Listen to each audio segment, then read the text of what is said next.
Σειρά στις ομιλίες έχει ο Σταύρος Παπαδάκης, Business Development, μιας εταιρείας... στο χώρο της ναυτιλίας. Στο χώρο της ναυτιλίας. Λοιπόν, να ξεκινήσω. Ξεκινάς, κύριε Παπαδάκη. Τι με συνδέει καταρχήν με τα κρυπτονομίσματα, να κάνω μια σύντομη παρουσίαση του εαυτού μου. 5 χρόνια ήμουνα επενδυτής. Μετά, μέσω των επενδύσεών μου, βρέθηκα να είμαι Chief Operating Officer σε μια εταιρεία ονομαζόμενη Εξάλφα. Κύριο αντικείμενό μου και τότε και μέχρι σήμερα, σαν δεύτερη δουλειά, να το πούμε έτσι, ήταν το Business Development. Σήμερα εργάζομαι στο χώρο της ναυτιλίας, βέβαια, σε μια startup πάλι όμως, ως Commercial Manager, πάλι στο κομμάτι του Business Development. Αυτό όσον αφορά το ποιος είμαι και το τι κάνω γενικότερα. Έτσι. Επίσης να πω εδώ το εξής, όταν μιλάμε για επενδύσεις στα κρυπτονομίσματα, και εδώ έχει και μια αξία να δούμε το εξής, ο λόγος που με τράβηξαν εξ αρχής τα κρυπτονομίσματα είναι ότι σου δίνει τη δυνατότητα να επενδύσεις σε μια νέα τεχνολογία από πολύ νωρίς και με πολύ μικρό σε σύγκριση με αυτά που θα απαιτούταν, ας πούμε, για να επενδύσεις σε μια startup στο Web2 χώρο, με πολύ μικρό entry point, δηλαδή μικρό οικονομική δυναμική, σε σύγκριση πάντα με το Web2. Έτσι. Εδώ να πω κάτι και πριν να ξεκινήσω και με βάση τις προηγούμενες ομιλίες, το ότι βλέπουμε μία τάση το τελευταίο 1,5 χρόνο στο χώρο των κρυπτονομισμάτων και του Web3, του Web2,5. Έτσι, που χρησιμοποιείται ως γέφυρα ανάμεσα στους δύο κόσμους. Απ' τη μία βλέπουμε project τα οποία είναι στο Web3 να φτιάχνουν το front-end τους, δηλαδή την ιστοσελίδα τους, την εμπειρία χρήσης, να θυμίζει όσο το δυνατόν περισσότερο γίνεται το Web2 και το Web3 να κρύβεται πίσω ως υποδομή. Και απ' την άλλη βλέπουμε τα κεντροποιημένα, ας πούμε, ανταλλακτήρια ή Web2 εφαρμογές, τα κεντροποιημένα ανταλλακτήρια να ανοίγουν decentralized κομμάτια, έτσι όπως είναι και η Bybit, που το κάνει το συγκεκριμένο, αλλά και Web2 εταιρείες να κατευθύνονται στο Web3 για να έχουν το infrastructure μέσα στο Web3 τους. Λοιπόν, αυτά έτσι μια μικρή και πολύ σύντομη εισαγωγή. Έτσι, έχω εδώ και το σκονάκι μου, θα μου επιτρέψετε. Λοιπόν, όπως βλέπετε, η παρουσίαση έχει πέσει ακριβώς στη γραμμή, χαίρομαι γι' αυτό. Λοιπόν, το πρόβλημα που υπάρχει και αντιμετωπίζει ο χώρος στο κομμάτι του business development είναι το ότι αντιμετωπίζεται από πολλά project στην αρχή της ζωής τους, αντιμετωπίζουν το token στην πράξη ως το προϊόν τους. Έτσι. Και δίνουν όλη τη βάση και συνδέουν την επιτυχία τους με το τι θα γίνει με το token. Επίσης, το token, θα πω τώρα πολλά πράγματα εδώ πέρα, απλά είναι και η πρώτη διαφάνεια, να το πούμε έτσι. Λοιπόν, επίσης, το token πολλές φορές χρησιμοποιείται και εντός-εκτός εισαγωγικών ως RPO των φτωχών.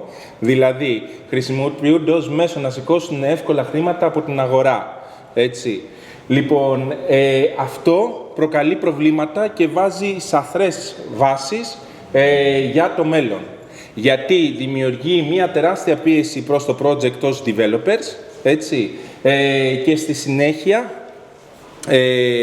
συνέχεια, πέρα από το κομμάτι του development και του business development, το adoption της πλατφόρμας που έχουν του προϊόντος κτλ., αντιμετωπίζει και μια τρομερή πίεση από τους investors, από τους επενδυτές που έχουν αγοράσει το token και δεν ενδιαφέρονται και καθόλου για τη χρήση της πλατφόρμας πάρα πολλές φορές. Οπότε λοιπόν εδώ έχουμε τρία πράγματα, το distribution reality, που λίγο πολύ τώρα το είπαμε, το gaming truth που ήδη αναφέρθηκε, δεν θέλω να κουράσω, είναι οι πυραμίδες, όλο αυτό το πρόβλημα που αντιμετωπίζεται, το play to earn αντί play and earn, που νομίζω ότι είναι το πιο καλό κομμάτι. Εάν θέλουμε να πάρουμε ένα παράδειγμα το πώς θα μπορούσε να λειτουργήσει το Web3, είναι το ίδιο το Steam, έτσι, που παρότι παρανόμως κάποιοι εμπορεύονται κομμάτια μέσα από τα παιχνίδια, και πρόσφατα, ας πούμε, είχαμε και μια οικονομική κρίση τροποτινά μέσα στα παιχνίδια με το Counter-Strike, έτσι, λοιπόν, που άλλαξαν κάποιους από τους κανονισμούς, τέλος πάντων, κτλ. Θα μπορούσε αυτό να γίνεται απόλυτος νόμιμα μέσω του blockchain, έτσι, να παίζει ο άλλος και μέσα από το παιχνίδι του, μέσα από την απόλαυσή του, να μπορεί να κερδίζει χρήματα. Έτσι, να μπορεί να πουλάει δηλαδή αυτά που πλέον δεν χρειάζεται. Έτσι, και όχι να παίζει με σκοπιμότητα το να βγάλει κέρδος. Εκεί που ξεκινάνε δηλαδή όλα τα παιχνίδια αυτή τη στιγμή που είναι στο Web3, όλοι ξεκινάμε και παίζουμε παιχνίδια ακριβώς για αυτή τη σκοπιμότητα, χωρίς να απολαμβάνουμε το παιχνίδι και παίζουμε μόνο και μόνο για τα χρήματα. Και μετά έχουμε και τα NFTs, έτσι, γιατί είναι άμεσα και άρρηκτα συνδεδεμένα και με το gaming, γιατί χρησιμοποιούνται πάρα πολύ.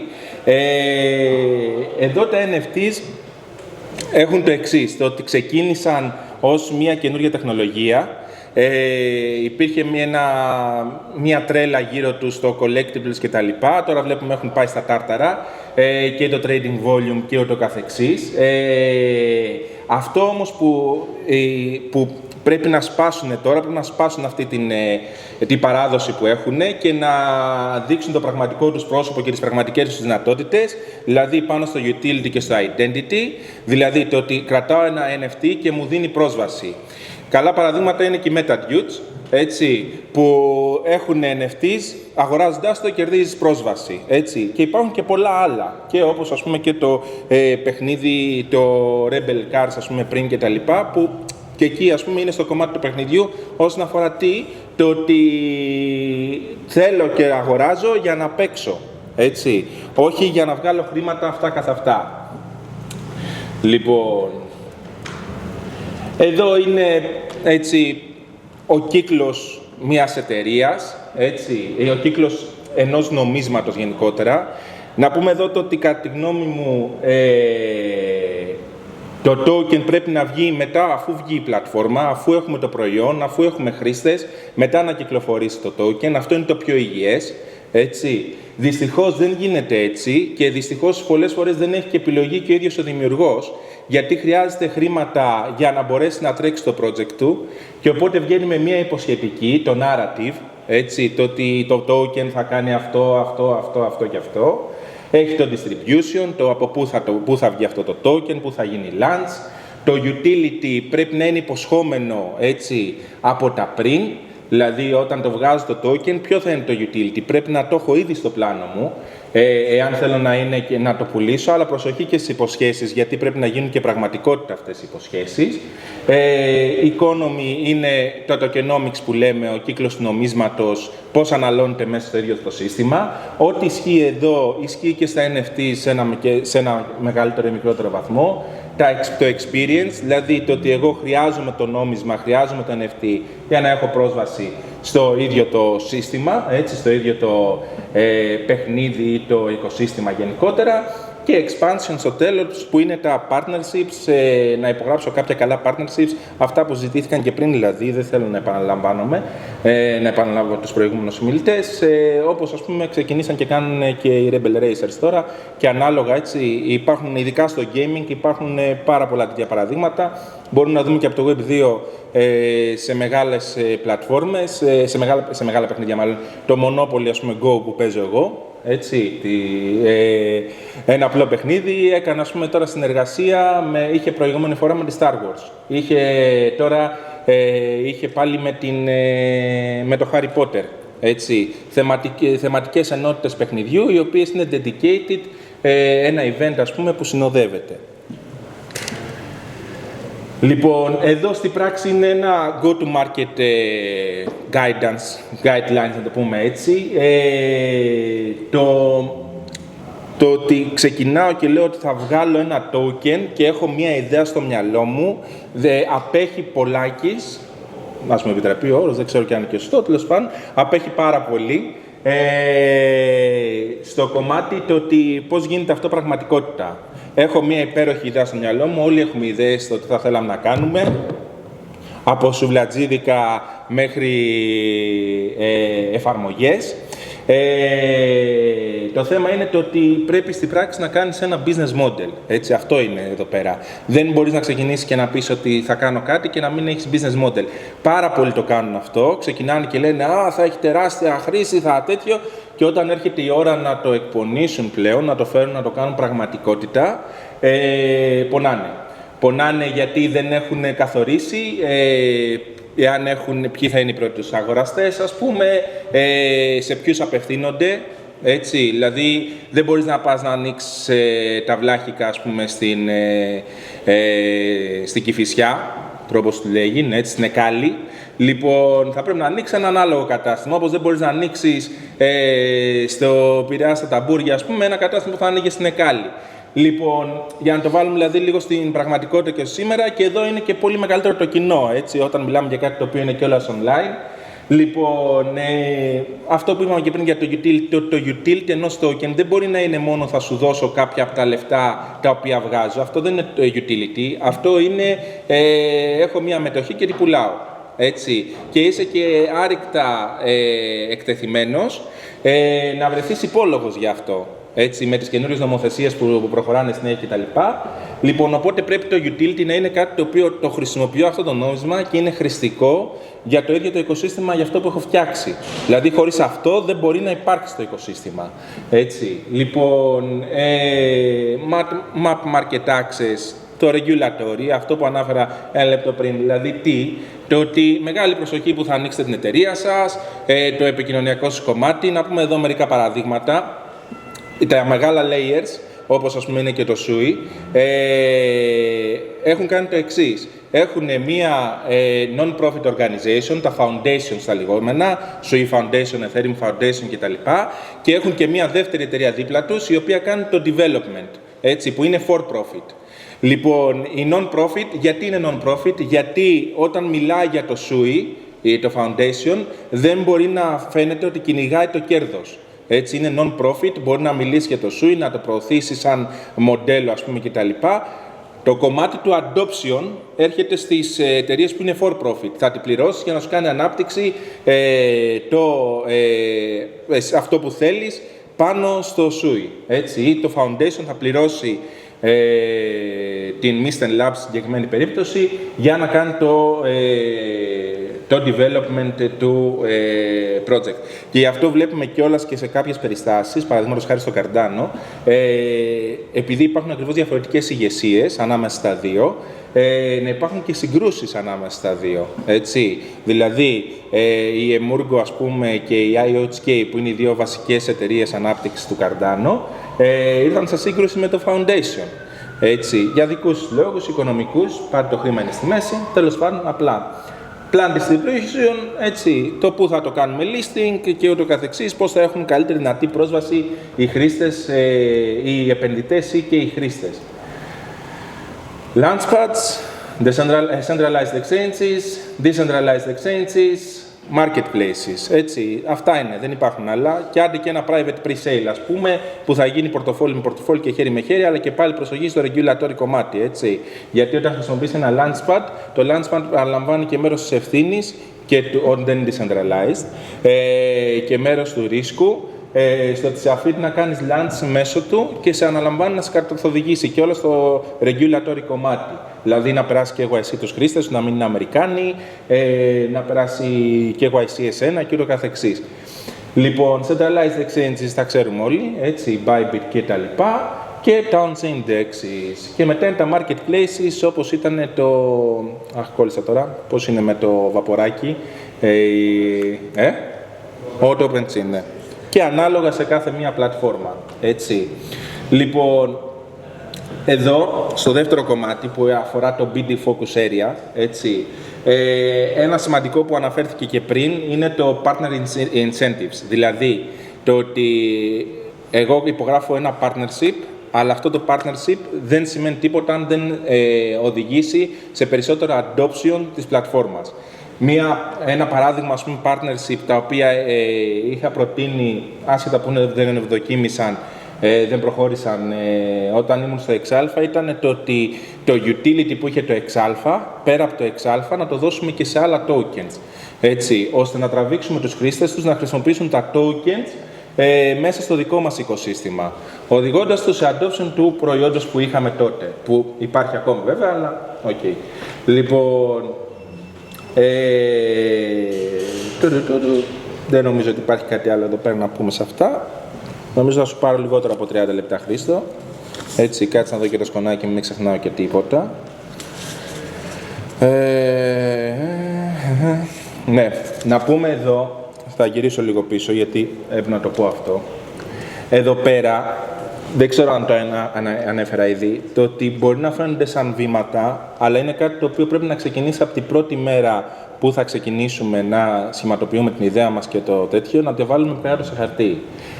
Ευτυχώς στις μέρες μας έχουμε το AI, μπορεί να μας βοηθήσει με τις κατάλληλες οδηγίες, δεν χρειάζεται να έχουμε κάποια επιστημονική εκπαίδευση, είναι στο κομμάτι του business management. Λοιπόν, και ως ένα μέρος, με εξαίρεση το regulatory, που πρέπει να συμβολευτούμε δικηγόρους κτλ., μπορούμε να το τρέξουμε, να φτιάξουμε ένα πλάνο, ένα αρχικό πλάνο και με τη βοήθεια του AI. Λοιπόν, και εδώ πάμε στο κομμάτι του gaming πάλι, μια και αυτό ήταν και η θεματολογία σήμερα και τα NFTs. Έτσι, το ότι πώς, ας πούμε, μέσα στο gaming μπορούμε να κερδίσουμε, όχι να κερδίσουμε, πώς μπορούμε, πώς να το πω ρε παιδάκι μου, το ότι πώς μπορούν να αποκτήσουν αξία μάλλον αυτά τα οποία παίρνει ο χρήστης μέσα από το παιχνίδι. Έτσι. Λοιπόν, είναι τα progression systems, είναι το ότι παίρνω, πετυχαίνω ένα achievement, ας πούμε, το παίρνω σαν NFT, το κρατάω soulbound, ας πούμε, δεν μπορώ να το πουλήσω. Ή, ας πούμε, μπορώ να πουλήσω ολόκληρο το χρήστη μου. Έτσι, ή μπορώ να πουλήσω και το achievement μου. Αν κάποιος θέλει να το αγοράσει, να έχω την ελευθερία να το πουλήσω. Έτσι, δούλεψα σκληρά, ξόδεψα ώρες, να μπορώ να το κάνω tokenized τρόποντινά. Λοιπόν, να βγάλω χρήματα μέσα από αυτό. Αν είτε access, αναφέραμε 2 παραδείγματα στο πώς δουλεύει το συγκεκριμένο. Λοιπόν, και utility driven ownership, πάλι είναι λίγο πολύ το identity and access και αυτό είναι ένα utility. Το utility είναι το ότι έχω πρόσβαση ή μπορώ να χρησιμοποιήσω τον NFT μου για να κερδίσω συγκεκριμένα πράγματα. Καλύτερα θα ήταν να μην είναι οικονομικά τα κριτήρια που αποκτώ το NFT, αλλά να είναι τέτοια η χρήση του που να μου δίνει ευχαρίστηση μέσα στο ίδιο το παιχνίδι, μέσα στο ίδιο το οικοσύστημα, είτε αυτό είναι παιχνίδι, είτε αυτό είναι κάτι άλλο. Λοιπόν, και εδώ πέρα ερχόμαστε λιγάκι στα tokenomics και στα NFT, έτσι, που αναφέραμε και πριν, τα προβλήματα που δημιουργούνται στην όλη διαδικασία λόγω του ότι τα περισσότερα είναι πυραμίδες. Αυτή είναι δυστυχώς μια πραγματικότητα. Οπότε ξαναπάμε στα hold and sell dynamics, δηλαδή το ότι ποιο είναι το incentive για να κρατάω, να χρησιμοποιώ το νόμισμα. Όχι μόνο ένα speculative, το κρατάω γιατί θα ανέβει ή το κρατάω γιατί παίρνω 5% επί του token μου, αλλά πώς εγώ έχω ανάγκη το νόμισμα να το χρησιμοποιώ στην καθημερινότητά μου και στην καθημερινή μου αλληλεπίδραση. Το ίδιο, άσχετα που λέει εκεί stacking yields, είναι ένας τρόπος. Λοιπόν, το ίδιο είναι και στα NFTs, έτσι. Repeat demand drivers, δηλαδή μπορείς κάθε μήνα, εγώ θα σου δώσω να πω μια ιδέα εδώ πέρα, μπορείς κάθε μήνα να βγάζεις ένα διαφορετικό event που να τον κάνεις τον άλλον να θέλει να χρησιμοποιήσει το νόμισμα, να θέλει να χρησιμοποιήσει το NFT του, ώστε να μην το πουλάει για να μην χάσει το επόμενο event. Έτσι, να έχει ένα κομμάτι δηλαδή και μέσα τρόπο να gambling μέσα στο μυαλό του, ότι τι θα γίνει και τον επόμενο μήνα, ποιο partnership θα έχω τον επόμενο μήνα, ας πούμε, και τι μπορώ να βγάλω από εκεί πέρα. Λοιπόν, supply sinks είναι και να είναι deflectionary το νόμισμα ή το NFT, δηλαδή το ότι να καίγονται με κάποιο τρόπο. Γενικότερα είναι ένα δύσκολο κομμάτι να ισορροπήσεις. Έτσι, και όσες φορές έχουν γίνει είτε σαν tokens, είτε ως στα games, είτε στα game mechanics, είτε ως token mechanic κτλ.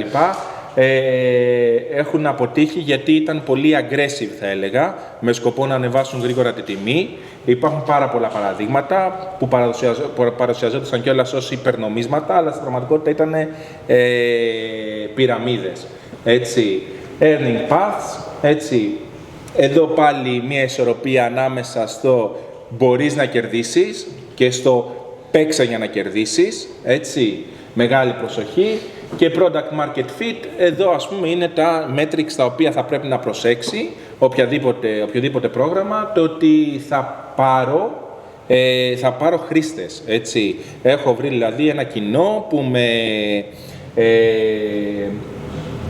που πιστεύει στο προϊόν, που το χρησιμοποιεί καθημερινά και ούτω καθεξής, άρα υπάρχει μέλλον, έτσι. Γιατί χωρίς χρήστες σε αυτό που έχω χτίσει, στην πορεία του χρόνου, είτε αυτό είναι σε 6 μήνες, είτε αυτό είναι σε 1 χρόνο, θα χάσουν την αξία και όλα τα υπόλοιπα αν δεν υπάρχουν χρήστες για το προϊόν. Έτσι. Εδώ λοιπόν έχουμε να κάνουμε με τα partnerships. Τα partnerships είναι ένα πολύ μεγάλο κομμάτι στις startups γενικά, ανεξάρτητα από τον χώρο. Λοιπόν, infrastructure, distribution, content, community, enterprise. Λοιπόν, τι είναι όλα αυτά τα ωραία λόγια? Είναι το ότι, ας πούμε, κάποια partnerships δεν χρειάζεται να είναι και σε επίπεδο διευθυντικό. Δηλαδή, ένα partnership με την Nvidia, που πολλοί διαφημίζουν και ανεβάζουν και τις τιμές των νομισμάτων τους, δεν είναι κάτι το τρομερό. Μπαίνεις, κάνεις μία αίτηση στην Nvidia για να πάρεις κάποια credits για τις βάσεις δεδομένων τους να χρησιμοποιείς το cloud. Έτσι. Το ίδιο είναι και η Amazon και η Google και τα λοιπά, σου δίνουν κάποια credits για να χρησιμοποιήσεις τα εργαλεία τους. Οπότε, infrastructure partners, ας πούμε, ξεκινάς από εκεί, από τα μεγάλα ονόματα και μετά μπορείς να πας και σε ονόματα του χώρου, έτσι, όπως είπαμε πριν με το SUI, έτσι, ή και άλλους. Λοιπόν, distribution partners, έτσι, είναι τα ανταλλακτήρια, launchpads, DEX και ούτω καθεξής, content and IP influencers. Μεγάλη προσοχή εδώ πέρα, θα ήθελα να πω σε όλους.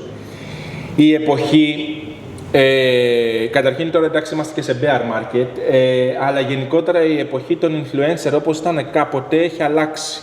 Έτσι. Δεν έχουν την ίδια επίδραση στην αγορά, τουλάχιστον βάσει της δικιάς μου κριτικής σκέψης, ο καθένας κρίνει κατά τα δικά του. Δεν κουνάνε την βελόνα τόσο ώστε να δικαιολογούν τα λεφτά που παίρνουν πλέον. Έτσι.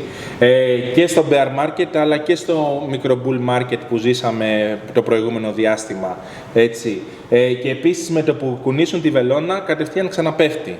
Δηλαδή θα την ανεβάσουν, αν τους κάνεις trade κέρδισες, αλλά μακροπρόθεσμα το αποτέλεσμα είναι μηδαμινό για το project σου, εάν είσαι σοβαρός για το project σου, έτσι. Και για τους επενδυτές σου και τα λοιπά, και λεφτά χωρίς να υπάρχει ουσιαστική βάση. Μακροπρόθεσμες συμφωνίες, το ότι εσύ θα χρησιμοποιείς το προϊόν μου και θα το επιδεικνύεις σε κάθε ευκαιρία, αυτό είναι διαφορετικό από το ότι να έρθει ο άλλος και να σου κάνει, που είναι το κλασικό δηλαδή τώρα, να σου κάνει hype το token, έτσι. Λοιπόν, οπότε μία προσοχή εκεί. Παρ' όλα αυτά, μπορείς να βγάλεις χρήματα παρακολουθώντας τους influencers και να τους τρεϊντάρεις υψηλού ρίσκου, έτσι. Λοιπόν, community partners, είπαμε, αναφέρθηκαν και πριν και είναι πιο ειδικοί άνθρωποι στα guilds, e-sports και τα λοιπά, tournaments και ό,τι καθεξής. Δεν νομίζω ότι μπορώ να συνεισφέρω κάτι. Σε ένα κλασικό project, community partners, είναι το ότι υπάρχουν διάφορα communities βασικά, είτε έτσι αλλιώς, είτε αυτά είναι επενδυτικά, είτε αυτά είναι ακόμη και συζήτηση, υποστήριξη, κρυπτονομισμάτων κτλ.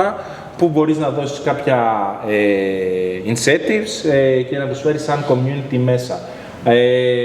Και enterprise partners είναι B2B συμφωνίες, όπως αυτές που περιέγραψα πριν, που είπα, ας πούμε, το ότι να μπορεί κάποιος άλλος να χρησιμοποιήσει το token του στη δικιά μου πλατφόρμα και να του προσθέσει, ας πούμε, ένα utility και εγώ από την πλευρά μου να κερδίσω χρήστες.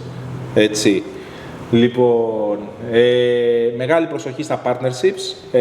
Θα δείτε, το είχαμε κάνει και με το Exalpha αυτό, είναι λάθος, ήταν λάθος.